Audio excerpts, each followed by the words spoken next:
especially in post-secondary schools, where you see this mindset take root, punch a Nazi. Now, if somebody was hell-bent on World War, if somebody was trying to concoct a genocide, yeah, I think the Nazi descriptor fits, and maybe a punch is worthy. But when they say Nazi, Katie, they just mean somebody with a contrarian opinion.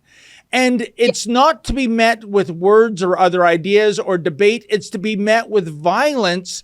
And this is just the most recent example. And look what we're talking about, an 80-year-old lady who has justifiably an issue with a biological male in the ladies' change room, and she's made out to be the villain. How do you make sense of this, Katie?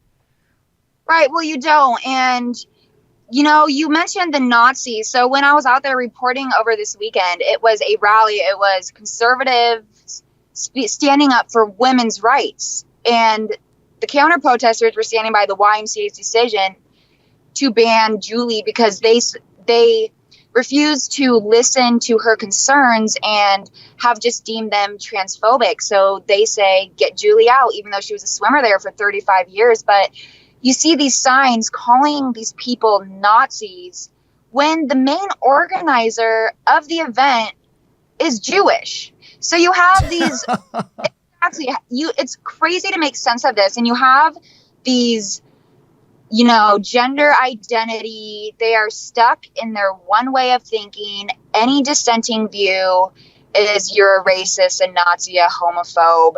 And they're dead set on those views. And their comments are actually inciting violence against who they deem as political opponents. And it's crazy that we are in this stage of America where if you are a conservative, you are not entitled to have those views. And it's a very scary place that we're at. It's kind of dumbfounding that we even got to this place. But I'm going to say a lot of the problem is conservatives, they allow themselves to be canceled here in at least Washington State. They are too afraid to speak up because when you do, you get that label placed on you, but they can't stay silent anymore. And they kind of dug themselves into the hole that we're in now because they allowed the left to deem their views unacceptable. I think you've touched upon a very important topic here, Katie. You even see Republicans today, and they'll talk about Donald Trump. They say, we loved his policies. We love what he did for the economy. We love what he did for world security. But, and the but means, these nasty tweets of his, but they're not really nasty. The but is what made Donald Trump. What I'm saying is that he called out political correctness. He called out wokeism. That's what made Donald Trump the complete package. There is no buts when it comes to Donald Trump. And to see Republicans, conservatives drink that Kool-Aid, it is indeed disturbing. But for the subject at hand, Katie, a couple of weeks ago, the Democracy Fund here in the GTA, they put on a forum about radical transgenderism.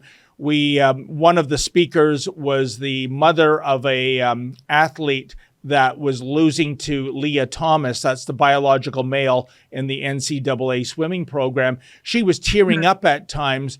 But basically, what she was told when you boil it down is that inclusion trumps fairness. So in other words, it's completely unfair for a man to go up against a woman in a sport other than equestrian and auto racing.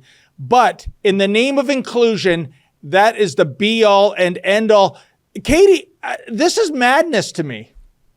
Oh, it absolutely is. They are essentially erasing biological females from our spaces. They are targeting females. You are no longer allowed to be a female. And not just that, they are, they're taking over women's sports, but they're also taking over the narrative. I mean, they're changing the narrative that men can get pregnant, something that is so special and unique to a female individual. The transgender movement, I mean, I'm someone that is tolerant. I think transgenders, they do have a place in society. people should be kind. No one should be rude to anyone. But they can't come in and take over female spaces. They are still biologically men that are imposing on what makes women unique and beautiful and contributes to society. There's different roles, and if my opinion on the women's sports issue is they need to make their own transgender leagues, to be fair. Because if they say that, oh, well, the hormones make the men, more female and they're less, they're less strong at their sports. They don't win as well against, their male counterparts. Well, they need to make a league of their own to instill fairness, because it's not fair. I totally agree. What a great line, a league of their own, like the movie from the 90s about the female baseball players. Give them a league of their own to play, then stand back and get out of their way. That sounded good.